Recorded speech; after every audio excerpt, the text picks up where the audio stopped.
मला वाटतं सुषमा अंधारेंच्या डोळ्यावर अंधार आलाय। माहिती नाही घ्यायची, समजून नाही घ्यायची आणि उचलली जीभ लावली टाळ्याला, अशा प्रकारचं एक खोटं वक्तव्य त्यांनी केलंय।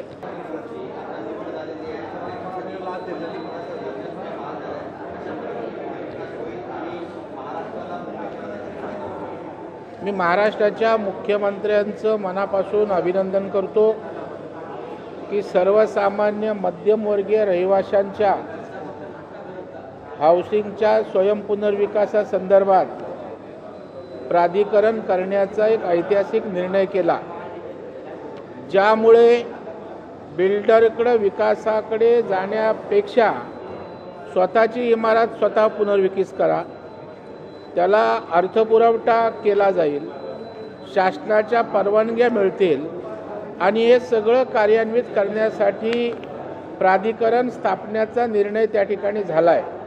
आणि म्हणून मला वाटतं जवळपास 1.25 लाख 1.5 लाखाच्या आसपास आज मोडकळीस आलेल्या इमारती, जुन्या झालेल्या इमारती, पुनर्विकास करण्याच्या इमारती ज्या आहेत, ज्या माध्यमातून बिल्डर नफा कमवतो त्याऐवजी सोसायटीला फायदा होईल, मोठी जागा मिळेल, कॉर्पस मिळेल आणि सर्वसामान्य माणसाला मोठं घर मिळेल आणि एक चांगला दिलासा माननीय मुख्यमंत्र्यांनी या प्राधिकरणाच्या माध्यमातून मध्यमवर्गीय रहिवाशांना दिलेला आहे।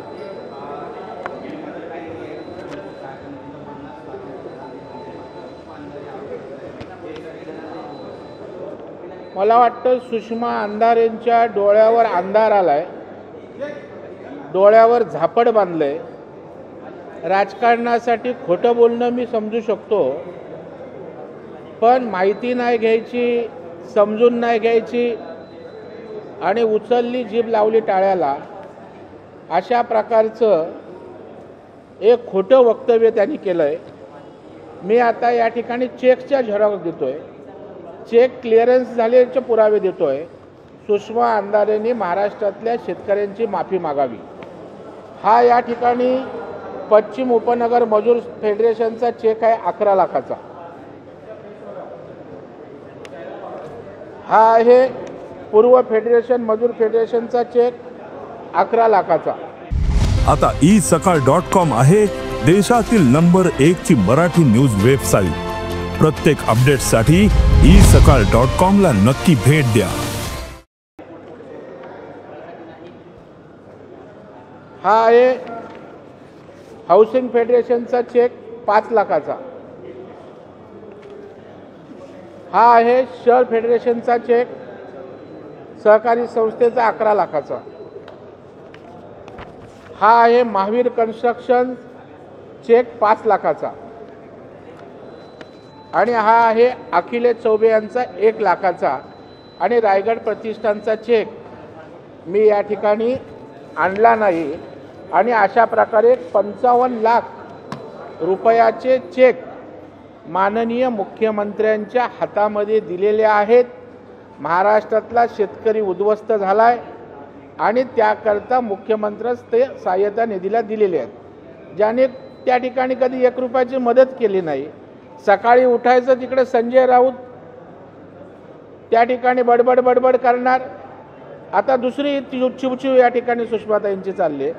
कालपर्यंत मला त्यांच्याविषयी आदर होता, राजकीय टीका टिप्पण्या टोमणे समजू शकतो, परंतु शेतकऱ्यांसारख्या एका संवेदनशील विषयावर वाटेल ते बडबडायचं, याच्यावरनं त्यांचा खोटारडेपणा त्या खोट्या आहेत आणि राजकारणासाठी किती नीचपणे वक्तव्य केलं जाऊ शकतं याचं मूर्तिमंत उदाहरण सुषमा अंधारेचं आहे। महाराष्ट्रातल्या शेतकऱ्यांची माफी मागावी आणि हे जर त्यांनी सिद्ध केलं तर मी त्यांची माफी मागेन, शेतकऱ्यांची माफी मागेन।